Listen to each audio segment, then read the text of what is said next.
আমরা এখন দাঁড়িয়ে আছি ইস্টোনিয়ার ট্যালিনে, এদের যে ন্যাশনাল মিউজিয়াম তার মধ্যে। মিউজিয়ামে দারুণ লাগলো, খুব পরিষ্কার পরিচ্ছন্ন আর প্রচুর না জাহাজের জিনিসপত্র আছে।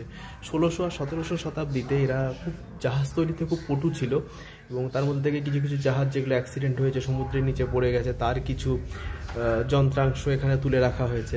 আমি পেছনের দিকে ক্যামেরাটা ঘোরাচ্ছি, এ দেখুন।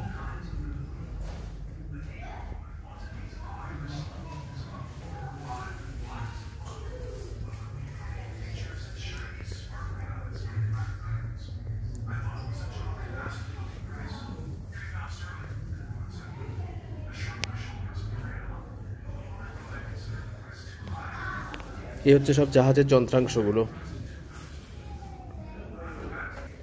যদি আপনারা আসেন ইস্টোনিয়া ঘুরতে স্টকহোম থেকে বা ফিনল্যান্ড থেকে, এই জায়গায় কিন্তু অবশ্যই আসবেন, খুব ভালো লাগবে।